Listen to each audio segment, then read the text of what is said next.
হাওড়ায় তৈরি হলো ভারতবর্ষের সর্বোচ্চ উঁচু টাওয়ার। হাওড়ায় পঞ্চদ্বীপ টাওয়ারটি তৈরি হলে সেটি দিল্লি ও মুম্বাইয়ের উঁচু টাওয়ারগুলোকে পিছনে ফেলে দেবে। আর এই টাওয়ারটির নাম পঞ্চদ্বীপ টাওয়ার। বর্তমানে কলকাতায় কুতুব মিনারের উচ্চতা 72 মিটার, হাওড়ার পঞ্চদ্বীপ টাওয়ারটির উচ্চতা 120 মিটার। আর এই টাওয়ারের বিশেষত্ব, এই টাওয়ারের উপরে থাকবে একটি ঘূর্ণায়মান রেস্তোরাঁ। সেখান থেকে হাওড়া, হুগলি, কলকাতার দৃশ্য দেখা যাবে। থাকবে একটি ব্যাংকোয়েট হল। পর্যটকদের জন্য একেবারে শীর্ষে থাকবে টেলিস্কোপের ব্যবস্থা, যা দিয়ে হাওড়া, হুগলি, কলকাতা শহর দেখার সুবিধা করে দেওয়া হবে। আর এই টাওয়ারের উপরে ব্যাংকোয়েট হল, রেস্তোরাঁ, যেখানে একসঙ্গে 400 জন মানুষ রেস্তোরাঁয় বসে খাওয়া দাওয়া করতে পারবেন। ব্যাংকোয়েট হলে টাওয়ারে উপরে উঠতে পা দিতে হবে না। টাওয়ারে ওঠার জন্য আছে অত্যাধুনিক দুটি লিফট, যেগুলো একসঙ্গে 32 জন মানুষকে একসঙ্গে উপরে ওঠানামা করতে পারবে। লিফটে মাত্র 40 সেকেন্ডের উপরে পৌঁছানো যাবে। এই পঞ্চায়েত টাওয়ারের কর্ণধার রামরতন চৌধুরী তিনি জানান, এই পঞ্চদ্বীপ টাওয়ার নির্মাণ করতে 5 বছর সময় লেগেছে। 750 কোটি টাকা ব্যয় করে নির্মাণ করা হয়েছে এই টাওয়ার। পাশাপাশি রামরতন চৌধুরীর স্বপ্ন এই টাওয়ার, তিনি জানান, বাঙালি শ্রেষ্ঠ উৎসব দুর্গা উৎসবের সময় বাঙালিদের উপহার দেবেন। এই পঞ্চদ্বীপ টাওয়ার আর পুজোর কটা দিন এই টাওয়ারে দিদার খুশি। একসঙ্গে হাওড়া, হুগলি, কলকাতা তিনটি শহরকে স্বচক্ষে দেখবেন ভ্রমণ পিপাসু মানুষরা। এক অদ্ভুত স্মৃতি নিয়ে ফিরবেন বাড়িতে। পাশাপাশি ব্যাংকোয়েট হলে জন্মদিন, বার্থডে, বিভিন্ন অনুষ্ঠানের সাক্ষী হতে ভিড় হবে বহু মানুষের। অতএব হাতে গোনার কয়েকটা দিন, তারপরে ভারতবর্ষের সবচেয়ে উঁচু টাওয়ার চালু হবে হাওড়াতে।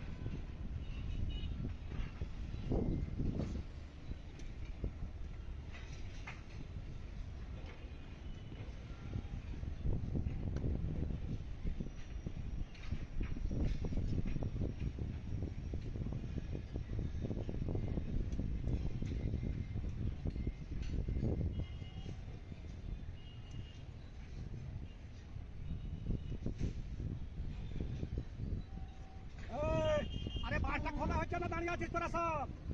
দাঁড়িয়ে থাক, দাঁড়িয়ে থাক।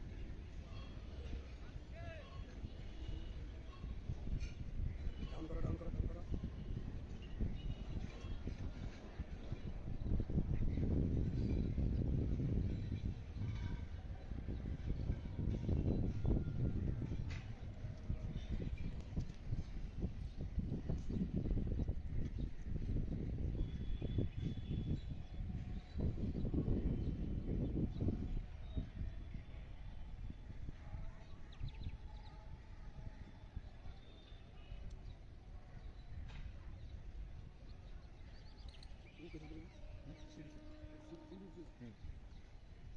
दादा हम लोग का यही काम है।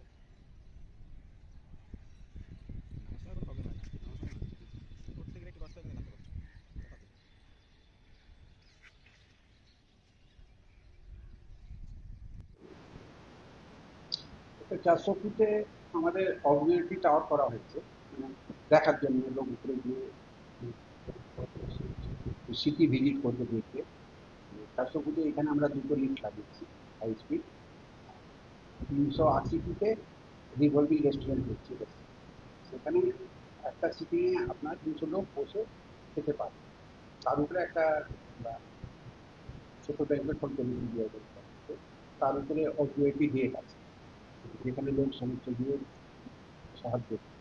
ওইখানে টেলিস্কোপ লাগানো থাকবে, জিনিসপত্র এখানে বিভিন্ন জিনিসগুলো এয়ারপোর্ট থেকে তুলে মোটামুটি হচ্ছে ফুল বেরিয়ে অবজার্ভ করতে পারে।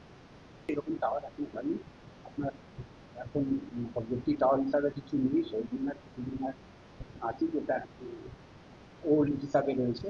আর নতুন কোনো সেরকম আজ অল ইন্ডিয়াতে বা সার্ক কান্ট্রিতে সেরকম কোনো অবজেক্টিভ টাওয়ার তৈরি করা হয়নি। এটা আমরা প্রথম করছি হালাতে। এবার আমাদের লেগেছে তৈরি করতে, আর প্রায় তৈরি হয়ে গেছে। এবার 6 মাসের মধ্যে আমরা পুজোর কাছাকাছি এটা পুজোর পুজোর মধ্যে উদ্বোধন করবো।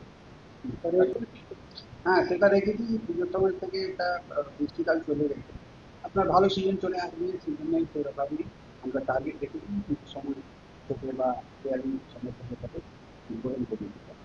একজন মানুষের জন্য এটা উপযোগ করার জন্য চালু করি। এই টাওয়ার তৈরি করতে আমাদের আপাতত 75 কোটি টাকা খরচা হচ্ছে।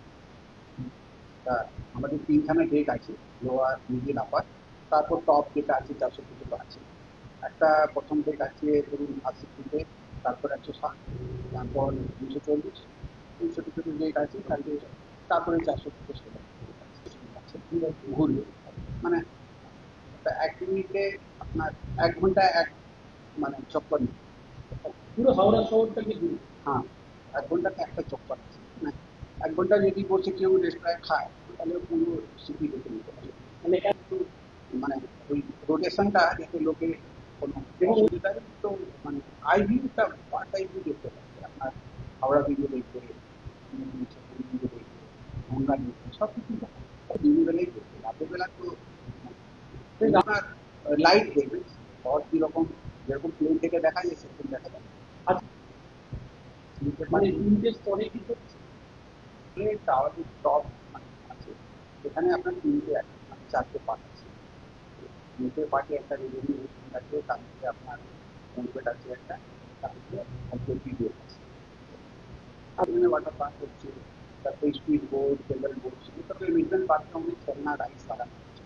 ওটার জন্যই সময় লাগছে। টাওয়ার তো রেডি হয়ে গেছে, 1 মাসের মধ্যে অফিস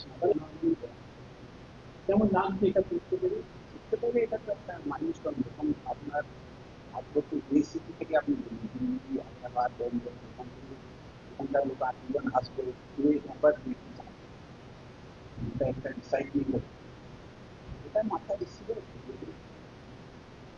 মানে বিভিন্ন স্বপ্ন বলে না, হঠাৎ মাথায় এসছে এরকম একটা জিনিস করবো, এটা একটা ভারতবর্ষে প্রথম হবে, একটা মহিলা একটা ছেলেমেয়ে প্রমিস করে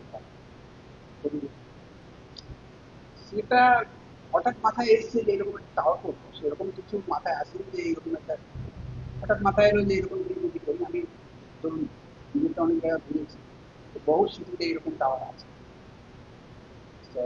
কানাডা আছে, ইন্ডিয়া আছে, সব জায়গায় মোটামুটি আছে।